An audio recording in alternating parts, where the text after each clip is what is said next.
ದಕ್ಷಿಣ ಬೆಂಗಳೂರು ಭಾಗದಲ್ಲಿ ಇರುವಂಥ ಒಂದು ಸುಪ್ರಸಿದ್ಧ ಇತಿಹಾಸವುಳ್ಳ ದೊಡ್ಡ ಬಸವಣ್ಣ ದೇವಸ್ಥಾನ. ಸುಮಾರು 500 ವರ್ಷ ಹಳೆಯದಿದು.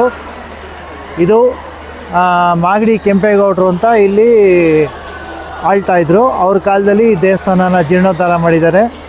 ಅದಕ್ಕಿಂತ ಮುಂಚೆಯಿಂದನೂ ಈ ಬಸವಣ್ಣ ಇಲ್ಲೇ ನೆಲೆ ನಿಂತಿದೆ.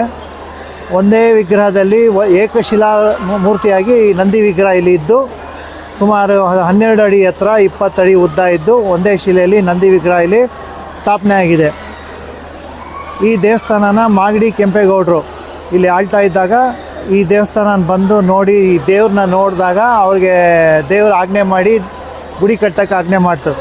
ಹಾಗಾಗಿ ಅವರು 1537ರಲ್ಲಿ ಈ ಬಸವನಗುಡಿನ ಬೆಂಗಳೂರಲ್ಲಿ ಈ ಭಾಗದಲ್ಲಿ ದೇವಸ್ಥಾನ ಕಟ್ಟಿ ನಿರ್ಮಾಣ ಮಾಡಿದ್ದಾರೆ. ಅವ್ರ ಕಾಲದಲ್ಲಿ ಹೆಚ್ಚಾಗಿ ಈ ಪ್ರದೇಶದಲ್ಲಿ ಆ ಕಾಲದಲ್ಲಿ ಎಲ್ಲ ರೈತರು ವಾಸ ಮಾಡ್ತಿದ್ರು ಹಾಗೂ ಇಲ್ಲಿ ಕಳೆಕ ಬೆಳೆನೆಲ್ಲ ಬೆಳೀತಾಯಿದ್ರು ಅಂತ ಒಂದು ಕತೆ ಇದೆ.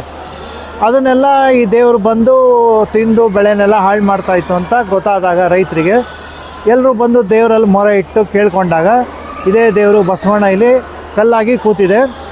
ಅಂದಿನಿಂದಲೂ ತಾವು ಬೆಳೆದಂಥ ಬೆಳೆನೆಲ್ಲ ರೈತರು ತಂದು ದೇವರಿಗೆ ಇದು ಪ್ರಸಾದ ರೂಪದಲ್ಲಿ ನೈವೇದ್ಯ ಮಾಡಿಸಿ ಪ್ರಸಾದ ರೂಪದಲ್ಲಿ ಎಲ್ಲರಿಗೂ ಇಲ್ಲಿ ಹಂಚ್ಕೊಂಡು ಬಂದು ಈ ಹಂಚ್ತಾ ಬಂದು ಅದು ಮಾರಾಟ ಸ್ವರೂಪಕ್ಕೆ ತಿರುಗಿ ಅದು ಇವತ್ತು ಕಳಕ ಪರ್ಷೆ ಅಂತ ನಡೀತಾ ಇದೆ.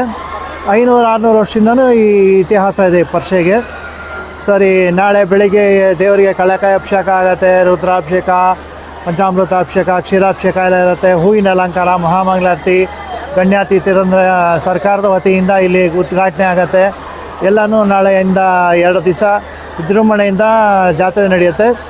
ಹಾಗಾಗಿ ಎಲ್ಲ ಭಕ್ತರು ಬಂದು ದೇವರ ದರ್ಶನ ಪಡೆದು ಪುನೀತರಾಗಬೇಕು ಅಂತ ಈ ಮೂಲಕ ತಮ್ಮಲ್ಲಿ ಕೇಳ್ಕೊತೀನಿ.